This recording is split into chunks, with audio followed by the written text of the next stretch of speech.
It is one of the most asked questions on my channel. How do I get that white bass sound so that my track sounds huge? Simple question, but the answer is really quite complicated because there are a lot of technicalities in it. And actually without understanding those technicalities, it cannot solve it. And this is one of the biggest mistakes that, for example, the beginner producers make because they want this huge track. They just played in the mono system like a club. Suddenly their track lose all the power and it sounds really, really weak. Or everything is mashed up, like their sound is disappearing, the bass is somehow disappeared, the kick is too loud and so on. A lot of issues. So I thought maybe I can go a little bit deeper onto this topic, show you one after one what the issue is or how you can solve it and one of the common mistakes and common solutions. So let's sit down, put the engineering hat and then deep dive a little bit on the technicalities of the bass sound. So I prepared really simple bass line over here. It sounds like this. Super simple driving bass line. So if it was the one sound, it will be like this, right in the middle. But what we can do to start with, let's put it into the unison mode 2. So 2 sound, right and left. Once I play this one, it will sound stereo, it will sound big. Quite warm sounding, isn't it? The first thing that I want you to take a look now is how much information that we have on the sides and the middle. This one, the E key over here, actually has a mode that's called mid and side. So you can pick the mid and see what frequencies are in the mid. Looks fine. And then we can put side and now we are going to see what information is on the sides. Same more or less. Sounds good, but if you take a look at here now, this is also an imager. I took this one because it shows you the phase of the track, so you can see actually it's in or out of phase. What does that mean? If the sound is out of phase, if you put it into mono, it can cancel the sounds in the phase, because like if you have a minus sine wave, a plus sine wave, if you put top of each other, there will be no sound at all. So the same idea. Once I play this one, you see we are going in and out of the phase all the time. And if you take a look at on the limiter, this is good for the showing overall volume level of the sound. We are like this going up and down. So the first issue that you see the sound goes down and up. Why? This happens simply because the serum has this more like a analog model, the random function. So every time it hits, it starts from another point here on the graph. So the sound could be a bit louder or less louder depending on exactly where we started. So to decrease that one, we can push this down.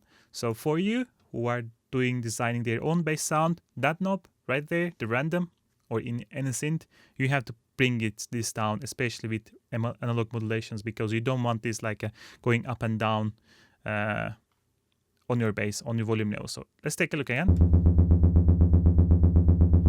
Yeah, sounds good, right? Like these levels are same, everything is fine. So the weird thing happens when I actually push that magical button in the utility. So I'm going to put it into mono and take a look what happens on the level of the bass once I push that mono button.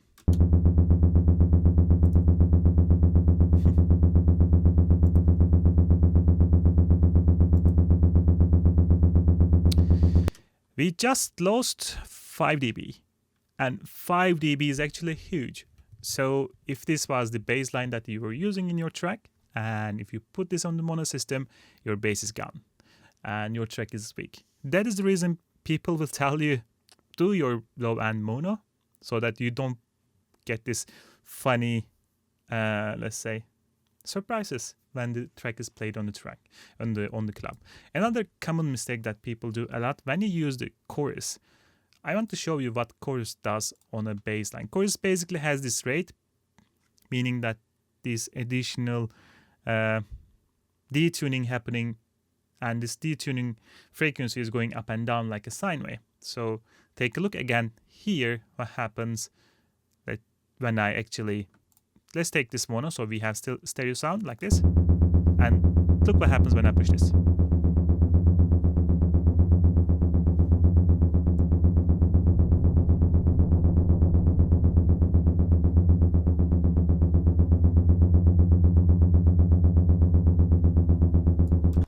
very dangerous thing to do when you have the chorus on your bass line, because chorus will detune in different frequencies up and down all the time, and because of that your RMS average volume level will go up and down. It is really nice to have it. Like if I put this onto the one, like a mono bass, and just activate the chorus, you will see even the difference a bit more. You feel immediately, oh, this sounds much better, and then you have this volume problem. You can come and say, okay, you have the issue with the volume. What about just putting a compressor when you use the chorus? So what happens? Let's just exaggerate the knobs. This is my compressor. I'm going to push the ratio like crazy like this. Let's do 7/9, very heavy. Bring the attack down, bring the release down a little bit maybe as well. Try it. Let's increase the rate a little bit. Turn off the makeup gain, bring it down. Now we are compressing. Let's push it down. Compress more.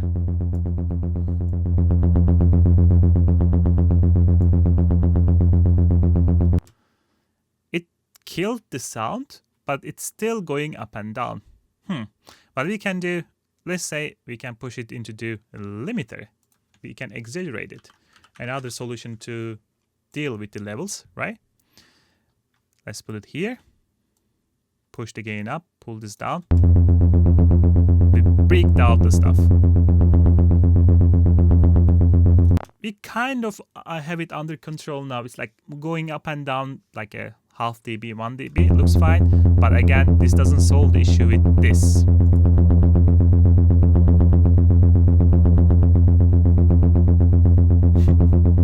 It goes crazy. Simply when you put the mono, the things are phasing and phasing in and out all the time. The sound gets weaker, stronger, weaker, stronger, ups and downs all the time. Problem. Okay. Apparently, we have a huge issue we have to solve over here. Let me turn off the... Let me go back here and turn off the chorus to make the simplest things a bit simpler. Let's put it into 2. Let's play again. Let's do it like this, a bit more pleasant to our ears. Turn this off. Turn this off. Like that. Again, take a look at here one more time.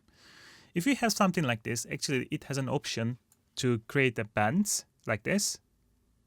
You can do, okay, I want everything under 300 to be mono. What you could do, let's play this. Put it down, bam.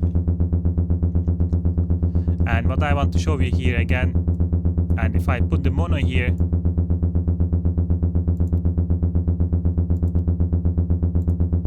the difference is really more minimal and the sound is still big enough.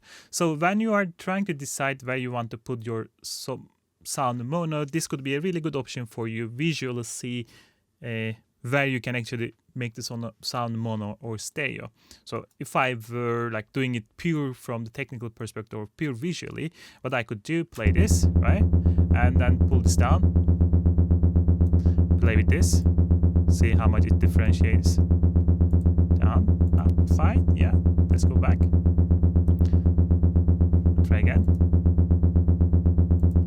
Now we are like, if I push this, it will be a bit easier to see.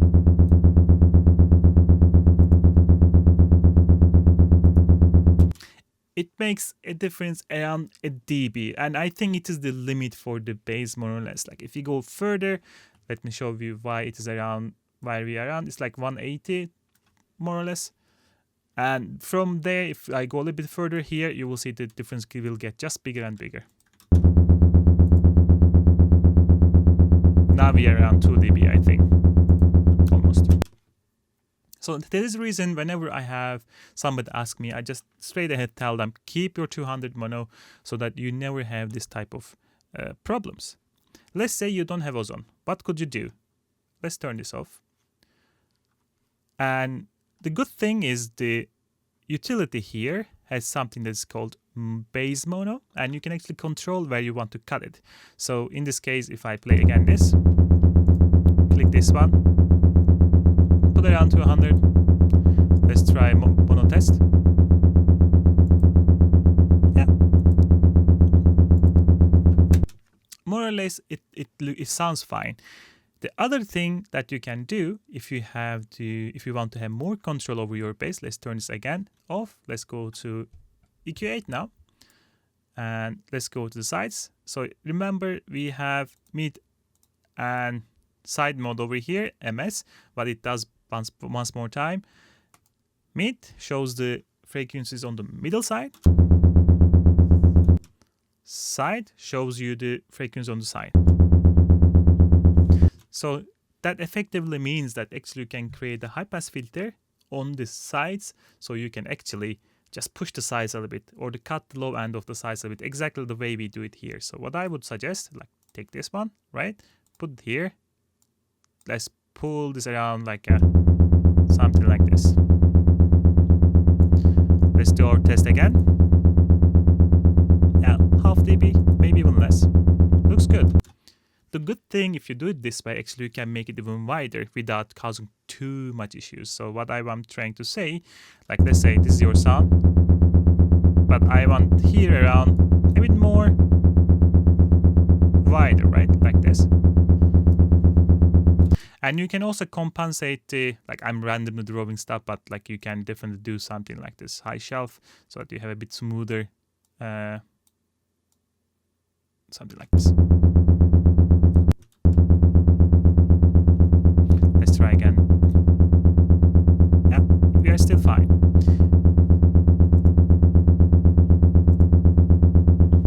Just like that.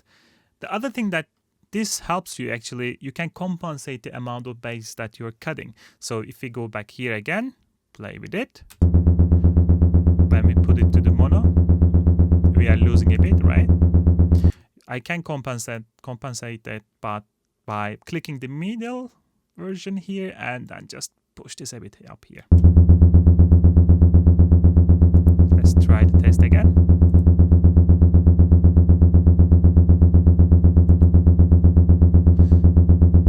So I should do it like this way, actually. Mono.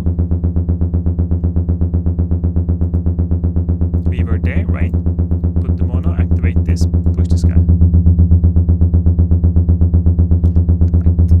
As much as you want, basically, in this case. It is the easiest way to compensate all the low end that you are losing. But now you heard the question. Okay, I mean, it doesn't sound that much more stereo for my ears if we do it this way. Or is it? Like this from this to there. Yeah, you can definitely argue that it's not as stereo as before. There's a good thing about it, but what you can do with this room when you are aiming for wider sound, you have, for my opinion, a better option of, rather than using 2 unison sound, you can push this up. So the moment you start pushing, which means that you have more sound going left and right, so if they start to phase each other, it will be still another sound that is not phasing. So let me turn this EQ here off so that we don't have anything else. So when we can do our test again. So what I'm going to do, put this on mono. We start with the unison at 1, and then we're going to push up. So you will see that actually into unison 1, the volume is really high and then goes down. When we put in 2, and then it starts to go up again when we actually really start to push up again. So let's try. We went down all the way here. Let's see what happens. Let's push this a bit so that we are not clipping.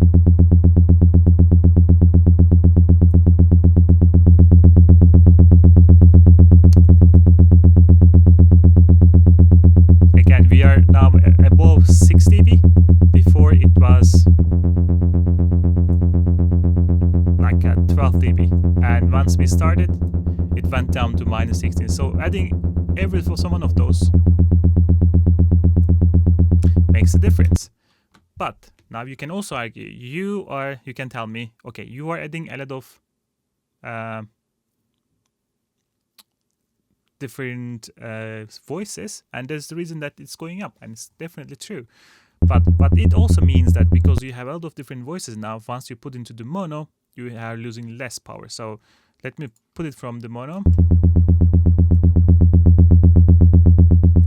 Especially the even numbers are good for the bass because you always have this one single one in the middle and then the other on the sides, so it will sound a little bit stable. So what I would suggest for you who wants to make a really wide bass sound, do it either this way, push it a bit up, go to mono test,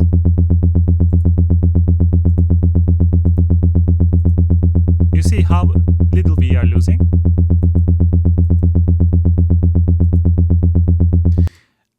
And from there, actually, you can still play around like how much low, really low end you need to cut.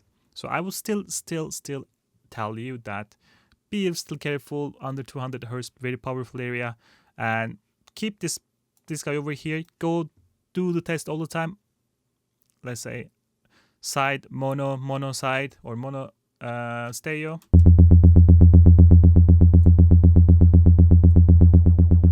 Like around 5, you see how much it will change.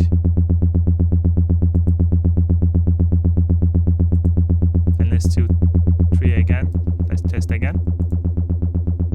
Now we are losing like a 3 dB, it's not okay. Let's go back to 5. Mono, stereo, mono, stereo. Looks like 5 is the kind of sweet spot over here to get that more, let's say, wider sound. A trick, this is like really, let's say, dirty thick, but you can do still. Do it stereo like this, it's fine. Put the EQ8, go to sides, do something like this, still cut maybe the first harmonics so that it's not there, to make sure.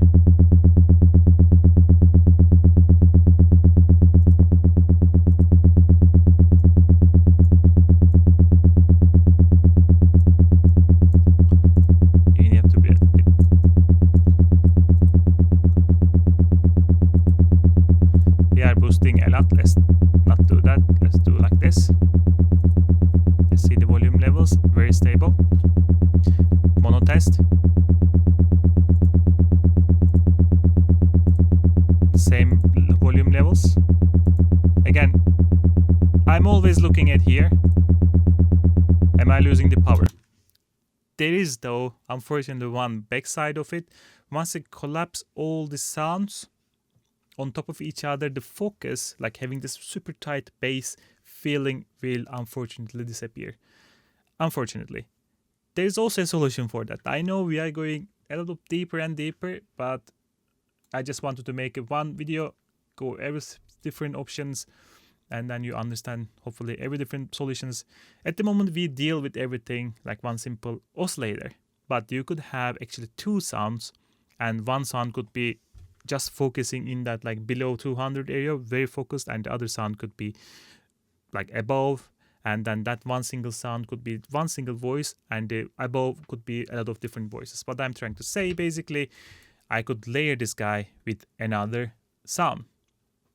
That being said, for example, I could simply use a sub here, right, and put it into direct out like this, and then what I could do, go here, put a filter. Let's do a high pass. Let's say high 18, and put it around our sweet spot like 100, 180, somewhere there. What does that mean? That means this. I can now do it like 2 here. Let me turn this off. Like a very wide sound. However, this guy over here is just mono.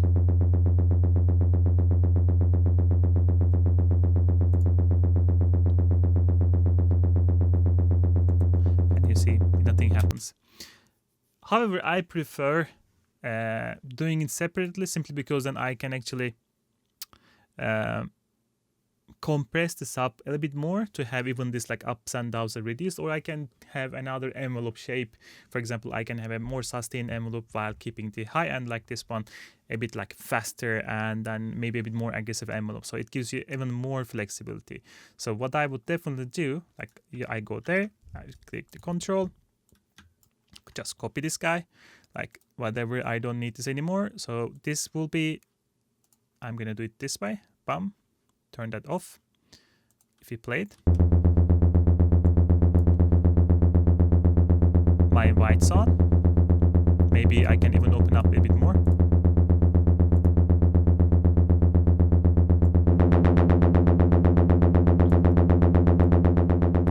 Really white, and I go to other guy over here, open that up, solo that one, put this into simple, very focused, right in the middle, maybe even darker.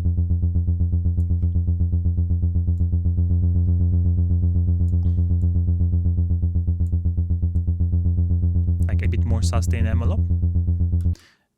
And I can then take this off. What I want to do instead, put a new EQ. I can even actually use EQ3 here. It's easier. Oops, not EQ8, EQ3. What I'm going to do now, let's say my low starts around 150. Turn this highs off here, and then just copy paste right there, and turn the low but turn the high. So if I play this one, only the highs, play this one, only the lows. So together, here we go. So I'm basically tricking your ears at the moment that this sound is stereo while I'm very in the middle. Like no change whatsoever almost. And the bass sound is very tight. Again, in this case, what I would like to do is actually most of the time probably apply a subtle saturation here before the EQ. As long as I do it before the EQ is still cutting the same spot, it will be just fine, because both of them is cutting 150. So let's do it, let's be like that. And then I would definitely think about slightly glue or the compress on top of that. Bring that down. Something like that. Just perfect. This also gives me the now possibility to, for example, if I have a kick, which is a very interesting thing because I'm actually kind of splitting them. So let's say we have a simple kick. Let's go to my go-to kicks. Pick any kick really. Let's pick this guy, put it here. So what I can do basically like this, and bump, bump, copy that.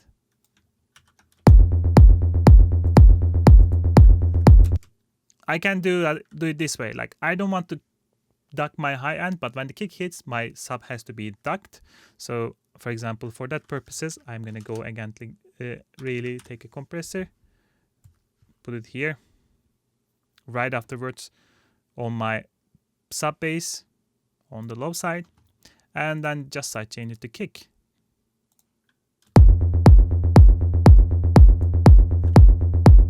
Easy. So effectively, I'm ducking the sub end, my beefy part when the kick hits, but my high hand goes through, and I still have no issue whatsoever with white bass. Again, I didn't really focus to make it super duper wide, but here on the high end you can do whatever it places you. Really, you can, for example, just put the reverb, make it wider. You can put it here, make it bigger. It's completely up to you what you want to. You can put a delay, put it a ping pong if you want to have more fun.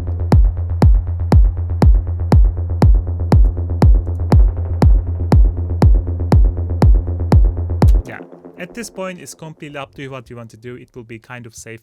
Again, it's not really 100% safe, of course. When you put it into mono, you will still lose if there's a phasing frequencies, but at least your low end will be more stable.